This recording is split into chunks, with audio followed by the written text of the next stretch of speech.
Visiting the Boone Hall plantation outside of Charleston, South Carolina this morning. It's a pretty amazing place. You can see these are the slave quarters. Some of the original slave quarters, which were built, I think, around between 1790 and 1810 here on my left. Talk a little bit more about those in a moment, but while we're here walking under these live oaks, I'll just mention, so this place was originally established as a plantation in 1681 by John Boone, an Englishman who had been living in Barbados. But the English government around this time, so they had just started to settle Charleston in 1670, and around that time they were trying to encourage Englishmen who were in Barbados to get out of the sugar business, which was becoming saturated there. And so they were providing land grants to Englishmen in good standing from Barbados and elsewhere to come and settle here, because they wanted to have this as sort of a bulwark against the Spanish, who were at that time occupied Florida. So in any event, these live oaks that you see here, it's quite a magnificent row of them, were planted by John Boone's grandson, supposedly around 1743. He planted, I guess that they say in the tour at least, 88 of these live oaks around that time period. And pretty amazingly, 86 of them are still here. They said one of them was struck by lightning at one point, and another one, I think they said, was destroyed in the hurricane. Now this was back around the time that John Boone originally established this plantation in 1681. He had already been here in Charleston, I guess, for 10 years before that. He married, his wife was granted this land, and they established this plantation here. And I think it was indigo and cotton that they were cultivating here. They did have slaves, a few dozen slaves, and there's quite a bit of information about their lives. There's inventories here that they kept, these detailed inventories where they actually valued each human being that was here working for them. I shouldn't say working for them, that were enslaved by them. And I think that these slave cabins here on the left have really good, what do you call it, sort of visuals that tell you a lot about the history of this. And I believe he valued the human beings here who work for them. It's something like 36,000 British pounds I have written here in my notes.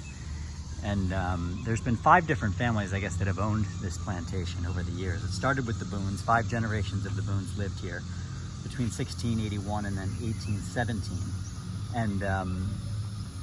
And then I think it was the Horlbeck family between 1817 and 1935 lived here, and they owned even more slaves, hundreds of slaves. I believe it was at one point 252 slaves that they owned, and it was during that time period, I think, that they also started to grow pecans here. They had like 15,000 pecan trees on the grounds of this place at one point, and this was at one point the largest pecan growing plantation in America. But I think they said in 1989, Hurricane Hugo wiped out most of the 15,000 pecan trees. So let's see, I'm just taking a look here at my notes. There's quite an interesting history here. So then after the Horlbecks owned the place for 5 years, there was a Georgian prince. And when I say Georgian, I don't mean from the neighboring state of Georgia, but I mean Georgia, the country in the Caucasus, who was, I guess, escaping that region at the time, was sort of like a political exile.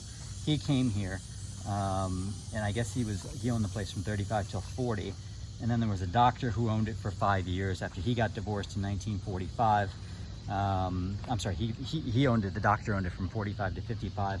And then the family, the McCrae family, which owns it now, bought the place in 1955 and owns it until this present day. And there's actually a couple of apparently descendants of the original family who bought the place who still live on the grounds, although they don't live in this 10,000 square foot huge manor house that we're looking at right now. This was built in 1935, actually. I think they said it was the 4th house that's been here on these grounds. I'm just going to give you a look back here a little bit here. So this is the 4th house that was here on this grounds, built in 1935. It's about 10,000 square feet. And you can look at the first floor of it now, but not the second and the third. And it's quite interesting. It's quite a place. You can tour around the first floor of it, and they have a very knowledgeable guide here who tells you a lot about the history of this place. But, you know, an even more, educational and sort of moving experience here is to come in through these the slave quarters that they have here. There's about let's say 7 or 8 of them, and each of them depict different aspects of that era of history. The first one here was considered the house of worship, which they actually called it a praise house back in those days. Now, slaves, it was illegal for them to learn how to read and write. However, in the tour here, they said that on this plantation, the slaves were some of the first slaves in the South to actually learn to read and write. And so Bibles were verboten, at least for a period of time, but they did have their own preachers, and they did have a small house of worship here. And there's some other interesting displays in here too. In one of these, they talk about the different food that slaves ate, and they say that archaeologists, now I don't know, I can't vouch for the accuracy of this, but they're saying that the archaeologists who have studied some of the remains and things that have been found here found a large number of animal bones underneath these slave quarters. And from what they've been able to glean from that is they try to wonder, well, how did slaves manage to work, 12, 14, 16-hour days with the meager amount of rations they were given? And one of the things that they found was that with the tremendous number of animal bones and such, is that slaves must have done a lot of hunting on their own time at night. And whether that was sanctioned or not, I really don't know. I'm not sure whether that was covered. But they're implying, at least in the audio tour that you hear in these different quarters, that some of the slaves may have actually eaten pretty well, not because they were fed well, but because they were pretty industrious and good hunters. They would go out at night and hunt their own meat and come back and cook it. So there's that. There's a few other things to mention here. They take you on a sort of a tractor tour type deal, where you get to see how extensive the grounds are. And that's pretty interesting as well. They tell you a few other notable things here that you may or may not find interesting, but apparently Patrick, this has been, a number of films have been made here. Scenes from different films have been shot here. Like, for example, supposedly Patrick Swayze rode a horseback up and down this road in a film called North and South. I never saw that movie. I'm guessing it was probably pretty bad, but any Patrick Swayze fans, that happened. Also, they didn't mention this on the tour here, but my wife, who is she knows a lot more about celebrities than I do. She says that Ryan Reynolds and Blake Lively were married here. I don't even know who they are, but anyways, you'll excuse me for that. My wife says that they're famous and everybody knows who they are except for me, so I guess I'm a little out of touch. But I guess they got married here, but then they said they later regretted it, marrying in a place with such a sort of dark history. But it is still a popular place for weddings. Apparently there's a 2-year wait to get married here. And it's quite a place. I mean, whatever, obviously the history is dark, but you don't want to ignore dark chapters of history. You actually want to learn about them. It's especially a good place, I think, to bring children to learn about this era of American history.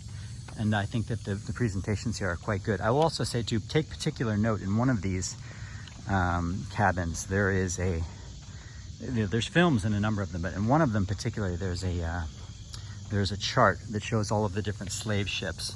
It actually has a record of all of the slave ships that came to Charleston. Charleston was at one point had the largest number of slaves of any city in America. And most of them came from West Africa. And there's a chart in one of these slave quarters where it shows you all of the ships that came from Africa to Charleston between 1711 and 1858.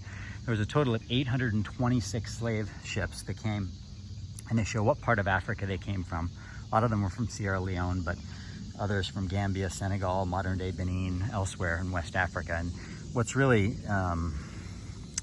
what's really difficult to see too is that they show the number of people who got on board and the number of people who survived. And in every case, I looked through almost the entire board.